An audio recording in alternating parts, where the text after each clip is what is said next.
All right, everybody. Let's see what the Amazon guy delivered today. So this is a brand that's pretty well respected. I've been wanting to try one of these little guys. You know, I'm a sucker for the budget knives, although I've got a $350 Jack Wolf gunslinger arriving tomorrow, so stay tuned for that. But, you know, whether I'm looking at, you know, Great Eastern cutleries that are, you know, in the 160 to 180, 185-ish range, or Lion steel. I've got Microtex. I've got some more expensive knives. I wouldn't say I've got any crazy expensive knives. The most I've ever spent on a pocket knife was a Medford that with shipping or tax or whatever came to almost $500. But I do like the bargain knives. A, because you can, I feel like you can beat on them more. You know, something like this little guy here. This is $31. It's a Rough Rider APTA with VG10 steel and micarta, and it's, you know, it's beautiful. You can get a lot of knife for the money. And this is another one of those brands. You think of like your Ontario Rat 1 and 2. ESEE has a couple cool knives. Now this one is designed by ESEE, but I believe it's actually manufactured for them by Blue Ridge Knives or something like that. BRK. So it's designed by Randall's Adventures and Training. So they've got an Vispa, which is, to me, I don't know, it seemed a bit large. So I've been kind of more looking lately in sort of these medium-sized knives, although what's in my pocket right now? A freaking shootout. So got a good review on that too. This is the bug out of OTFs. Super, super lightweight. So what is this? This is the Zancudo, which I think means like mosquito or some kind of bug. It's made in Taiwan, imported into Virginia. It has G10 on one side. It's got some texturing, not super grippy. Kind of surprised at that. It is a tip up, tip down, right hand only carry. The blade steel is AUS 8A. So, you know, not awesome steel, but it's certainly, you know, it's not bad steel. For a pocket knife, it'll take an edge and hold it reasonably well. It's got decent corrosion resistance. And then, of course, you can sharpen it quite easily. What I do like about it is very thin. It is on bronze washers. No wiggle. I mean, there's blade flex because it's a fairly thin blade. But it does snap open. It's got a pretty strong detent. There's no way you'll get that thing to snap open on its own. So it's a strong enough detent that you're pushing against it, and then it does fly right open. Simple, very, very simple spear point. Has just enough handle.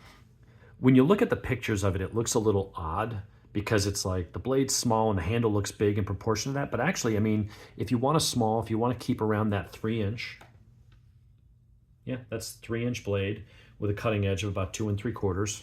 You've got just at 7 inches overall. It's a good handle to blade ratio because you actually can get a decent amount of purchase here. I don't have any fingers hanging off. It fills your hand reasonably well. And then, of course, you've got, you know, a little bit of jimping right there, which isn't all that much. I would prefer knives to put jimping further up the blade. I understand they do it aesthetically to keep it, you know, I don't know. Maybe they just don't like the way it looks up there. But if you're going to choke up on the blade, you're not going to choke up, you know, you're not going to go from holding it here to there.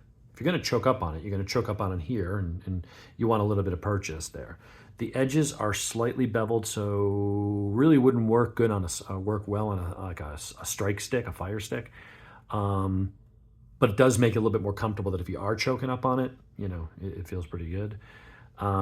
It is a liner lock, and blade centering is pretty much perfect. Can't complain on that. You know, when you're moving the blade this way, it doesn't like drop free. It's not super loose. I'll try putting a drop of oil on the detent ball, and as it wears that little groove into the blade, I'm sure that'll smooth out, as will the bronze phosphor washers. But I mean, the action is like really snappy. You don't have to flick it at all. Just push against the detent, and when the detent lets go, I mean, that's a very snappy little blade. So very nice. I kind of like that. I like the knives in that $30, $35, $40 range that actually turn out to be pretty damn good. So let me grab a slice of paper. Let's just do a quick sharpness test. See what it's like out of the box, and then I'll strop it later. How's it cut out of the box? It's a little toothy. I mean, that might be good for cutting rope and stuff, but I can feel that that edge is a little toothy. It's not going to do a push test, I don't think, now. So we'll go ahead and strop that and clean that edge up. Out of the box, it's serviceable. It's not as sharp as a lot of the knives I've had recently. It'll do the job, but it's definitely a toothy kind of a grind, it feels like. It's just a nice flat grind all the way up. To me, it looks pretty damn good. I mean, that's a nice, light little knife. Now, I do prefer tip up. I don't like it tip down. I'm riding motorcycles, you fall, you take a hit. If somehow that were to pop open, it's aimed at your nuts. I'd rather have this aimed away from my body towards the outside of my hip. Figure it's less damage there. So I'm probably going to just go ahead and reverse that. Put a little blue Loctite. I have some somewhere. No, now I'll find it. But we're going to reverse that and make it tip up. But it's nice that you can do that. We'll go over all the little, I think these are T6s. I don't think they're T8s. Very simple construction. Lockup's good. It's a nice little knife. I like that. Other than it, you just needing to reverse that just for my preference. You may like tip down, so that may be fine for you. I'm going to reverse it and put it up here. And then I think just go ahead and strop it real quick and just take any burrs off that edge. You can feel it's just a little toothy. The point is not terribly stabby when you're looking at it. I've noticed that with their knives that, if you had to puncture something, but it's not like, that, where anything more than just a little touch and you're pricking your finger. It's a little more blunted, almost more like a Swiss Army knife blade. And in fact, I could probably, if I wanted to, just hit that tiny bit on a fine belt sander. The only thing is then, because it is a stone wash, then you'd see a bit that's a little bit polished there. That's what's nice about the Swiss Army knife blades, and that they're already a high polish. So if you kind of go like this on the belt sander, just to bring that tip, just that little more stabby ability, you then hit it with a polishing wheel on a Dremel, and it doesn't. You can't tell anything was done to it.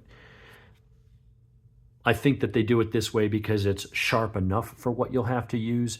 But you go to that super pinprick point, you do make it thinner, and in essence, you can make it a little bit weaker.